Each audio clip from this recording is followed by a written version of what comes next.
നമസ്കാരം. സർക്കാരുമായി ബന്ധപ്പെട്ട അറിയിപ്പുകൾക്കും മറ്റു വാർത്തകൾക്കും വേണ്ടി ഈ ചാനൽ സബ്സ്ക്രൈബ് ചെയ്യാനും തൊട്ടടുത്ത ബെല്ലൈക്കൺ എനേബിൾ ചെയ്യാനും മറക്കാതിരിക്കുക. ലൈംഗിക പീഡന കേസുകളിൽ സ്ത്രീകളുടെ പരാതി കണ്ണടച്ച് വിശ്വസിക്കരുതെന്നും പ്രതിയുടെ ഭാഗം കൂടി കേൾക്കണമെന്നും ഹൈക്കോടതി. പരാതി വ്യാജമെന്ന് തെളിഞ്ഞാൽ ആരോപണമുന്നയിച്ച ആൾക്കെതിരെ കർശന നടപടി വേണമെന്നും നിർദ്ദേശം.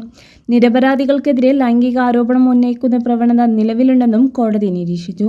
ലൈംഗിക പീഡനക്കേസിൽ കുറ്റാരോപിതനായ വ്യക്തിക്ക് മുൻകൂർ ജാമ്യം അനുവദിച്ചുകൊണ്ടാണ് ജസ്റ്റിസ് പി.വി. കുഞ്ഞികൃഷ്ണന്റെ സുപ്രധാന ഉത്തരവ്. മാർജിൻ ഫ്രീ മാർക്കറ്റിലെ മാനേജറാണ് ഹർജിക്കാരൻ. ജോലിയിൽ വീഴ്ച വരുത്തിയതിന് ജീവനക്കാരിയെ കമ്പനി പിരിച്ചുവിട്ടിരുന്നു.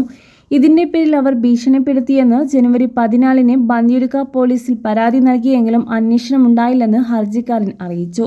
എന്നാൽ ഹർജിക്കാരൻ ലൈംഗിക ഉദ്ദേശത്തോടെ തന്റെ കയ്യിൽ കയറി പിടിച്ചെന്ന് കാട്ടി ഫെബ്രുവരി 7-ന് യുവതി നൽകിയ പരാതിയിൽ പോലീസ് കേസെടുത്ത് അന്വേഷണം തുടങ്ങി.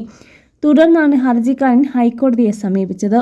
യുവതി ഭീഷണിപ്പെടുത്തിയെന്ന് കാണിച്ച ഓഡിയോ ക്ലിപ്പും ഹർജിക്കാരൻ ഹാജരാക്കി.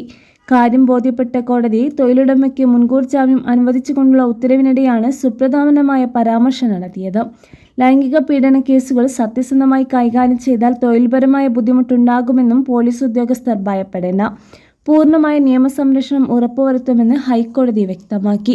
നിരപരാധികളായ ആളുകൾക്കെതിരെ ഗുരുതരമായ ലൈംഗികാതിക്രമ ആരോപണങ്ങൾ ഉന്നയിക്കുന്ന പ്രവണത ഇന്ന് നിലനിൽക്കുന്നുവെന്നും പണം നൽകിയതുകൊണ്ട് നഷ്ടപ്പെട്ട മാനം വീണ്ടെടുക്കാൻ സാധിക്കില്ല എന്നും ഹൈക്കോടതി വ്യക്തമാക്കി. പാവപ്പെട്ട ആൾക്കാരുടെ ജില്ലാ കോടതിയും ഹൈക്കോടതിയും സുപ്രീം കോടതിയും പോലീസ് സ്റ്റേഷനാണ് എന്ന സിനിമാ സംഭാഷണം കോടതി ഉത്തരവിൽ പരാമർശിച്ചു. ചില സാഹചര്യങ്ങൾ അന്തിമ റിപ്പോർട്ട് സമർപ്പിക്കുന്നതിന് മുമ്പ് പോലീസ് ഉദ്യോഗസ്ഥർ സാമാന്യബുദ്ധി കൂടി പ്രയോഗിക്കേണ്ടതുണ്ടെന്നും വ്യക്തമാക്കി. ചില കേസുകൾ പോലീസ് സ്റ്റേഷനിൽ തന്നെ അവസാനിപ്പിക്കണം. സാധാരണക്കാർക്ക് ഏത് സമയം വേണമെങ്കിലും കയറി വരാനും തങ്ങളുടെ പരാതികൾ ബോധിപ്പിക്കാനും കഴിയുന്ന ഇടമാണ് പോലീസ് സ്റ്റേഷൻ. കേരളത്തിലെ ചില പോലീസ് സ്റ്റേഷനുകൾ ജനമൈത്രി പോലീസ് സ്റ്റേഷനുകളായി പ്രഖ്യാപിക്കപ്പെട്ടിട്ടുണ്ട്. സംസ്ഥാനത്തെ പോലീസ് സ്റ്റേഷനുകൾ ഇന്ന് ജനസൗഹൃദമാണ്. കുട്ടികൾക്ക് പോലും വിനോദത്തിനുള്ള സൗകര്യങ്ങൾ ഇവിടെയുണ്ട്. ചില കേസുകൾക്ക് പോലീസ് സ്റ്റേഷനിൽ നിന്ന് തീർപ്പ് കൽപ്പിക്കാവുന്നതുമാണ്.